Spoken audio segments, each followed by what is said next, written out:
मैं इंद्रेश कुमार, राष्ट्रीय अध्यक्ष, जोनल अध्यक्ष, रेलवे एम्प्लॉय वेलफेयर एसोसिएशन, मुख्य संरक्षक, राष्ट्रीय दिव्यांग कल्याण एसोसिएशन, पुनः अपने सभी भाई बहनों के बीच एक नई तथ्य की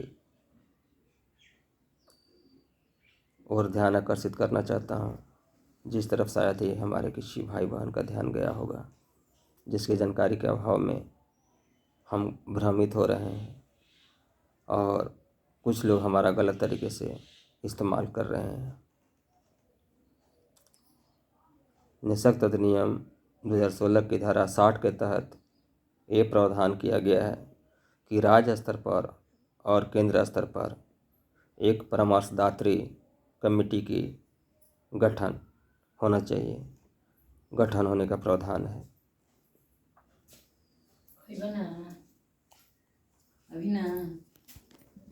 जो कि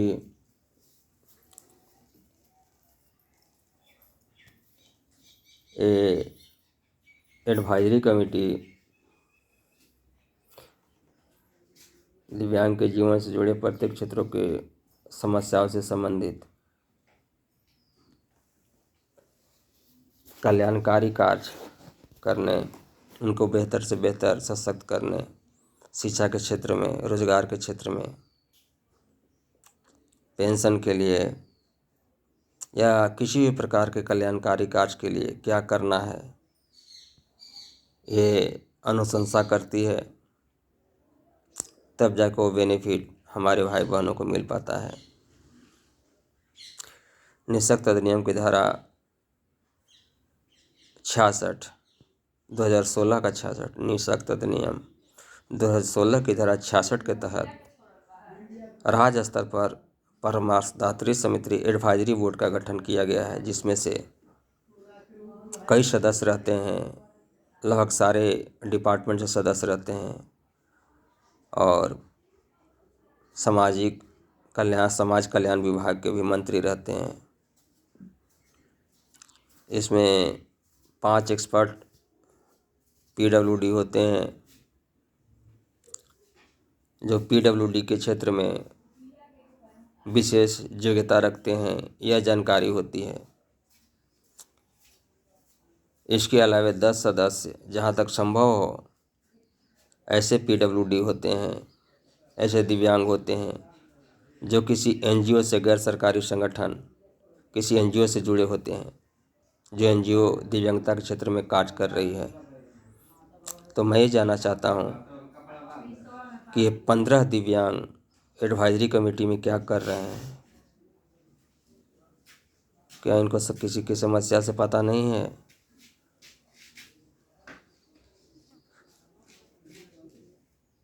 जब एक एक लोग दाने बिना, आवासहीन होकर के फुटपाथ पे सोने पे मजबूर हैं, दाने दाने के लिए तरस रहे हैं, तो क्या इनके अंदर संवेदना नहीं है?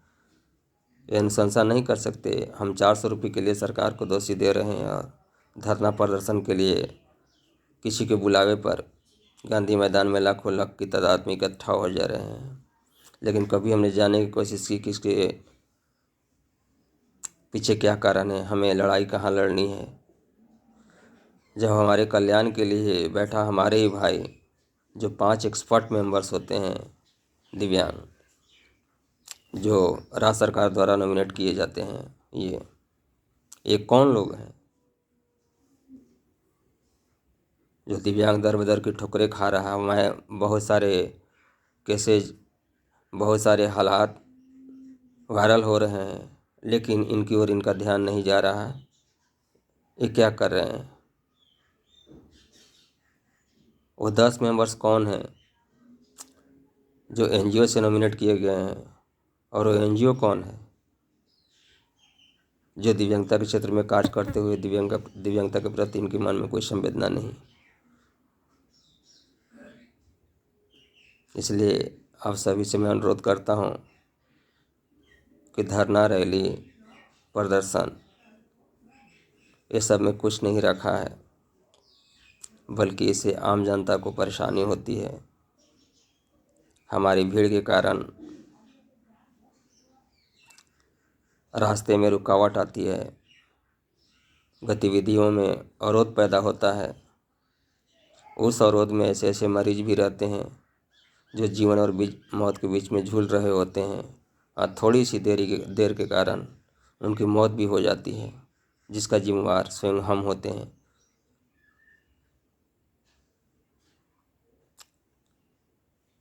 इसलिए अपनी समस्या से संबंधित अगर सवाल पूछनी है तो उन लोगों से पूछिए जो एडवाइजरी बोर्ड में बैठे हुए हैं।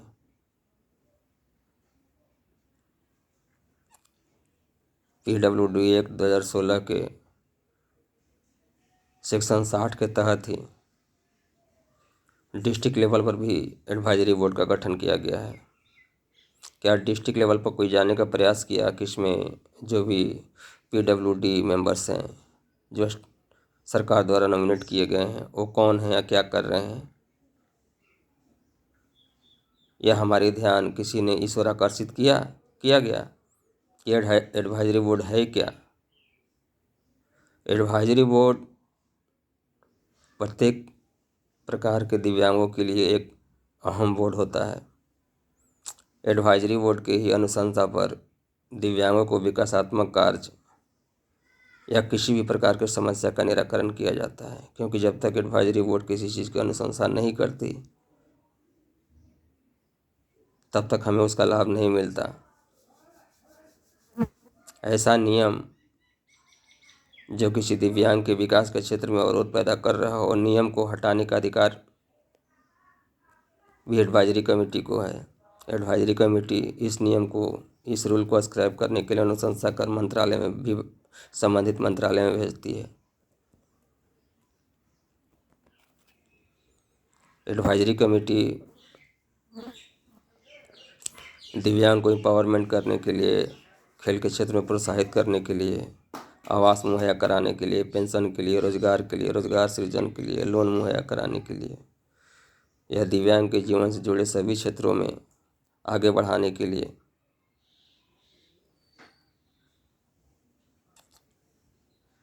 एक नया नियम बना सकती है जो नियम प्रावधान में नहीं है। एक नियम बनाने का अनुशंसा कर सकती है, इतनी पावर है एडवाइजरी कमेटी में। और इनकी अनुशंसा पर संबंधित विभाग और संबंधित मंत्रालय को नियम बनाने पर बाध्य होना पड़ता है।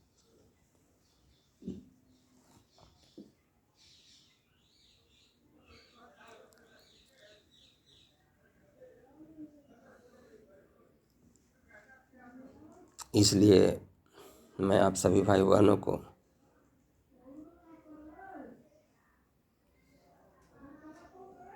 हाथ जोड़कर प्रार्थना करता हूँ, अनुरोध करता हूँ कि सबसे पहले आत्मविश्वास को बनाए रखें और समझने की कोशिश करें कि आखिर हमारी समस्या का जड़ क्या है। 1995 अधिनियम बना, उसकी जगह 2016 अधिनियम भी आ गया, लेकिन मैं देख रहा हूँ कि स्थितियों में सुधार क्यों नहीं हो रही। इसके पीछे क्या कारण है? इसके पीछे कारण है हमारी अज्ञानता। हम जानने का प्रयास कभी नहीं किया कि हमारा अधिकार क्या है। हमारी मानसिक कमजोरी, हमारे अंदर पैदा हुआ डर,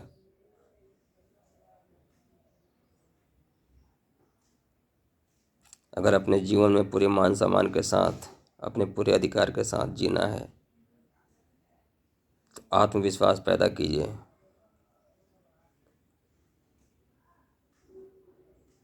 आत्मविश्वास से आपके अंदर एक सकारात्मक ऊर्जा पैदा होगी, आत्मबल मिलेगा, तभी अपने जीवन के सर्वोत्तम लक्ष्य को हासिल कर पाएंगे। अन्यथा दूसरे के हाथ कठपुतलियाँ बन करके दर बदर की ठोकरें खाते रहेंगे और हम सदैव ऐसे लोगों को दोषी मानते रहेंगे जो वास्तव में दोषी नहीं हैं। और मुझे नहीं लगता कि दिव्यांग कल्याण से जुड़े किसी भी समस्या के लिए सरकार दोषी है। सरकार दोषी नहीं है, इसलिए सरकार के पीछे मत भागिए।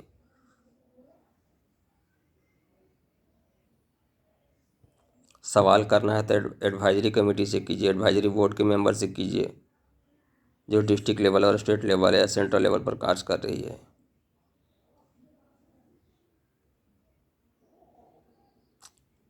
और ये धरना प्रदर्शन, छोटी छोटी सी बातों को लेकर के इकट्ठा होना, ये हमें और कमज़ोर बना रही है और समाज के नज़रों में गिरा रही है। दूसरा फ़ायदा ये हो रहा है कि जिनके बुलावे पे हम लोग जा रहे हैं लाखों की संख्या में, अगर 1 लाख लोग जा रहे हैं तो राजनीतिक मानसिकता वाले लोग 50 लाख और जोड़ दे रहे हैं उसमें, और 51 लाख की बोली हो जा रही है। 51 लाख वोटर्स हैं हमारे पास, जिसके वजह से इनके राजनीतिक माध्यम से जो है ना वित्तीय पोषण भी मिलने लगता है।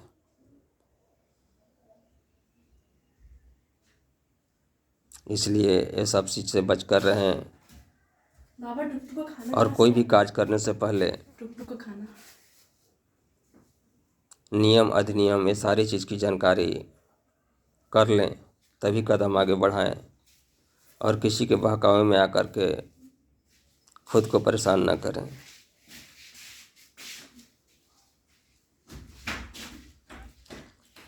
इसी के साथ मैं अपनी वाणी को विराम देता हूँ और पुनः अगले वीडियो में एक नई तथ्य के साथ, एक नए विषय के साथ आप सभी भाई बहनों के बीच उपस्थित होऊंगा। धन्यवाद। जय हिंद, जय भारत।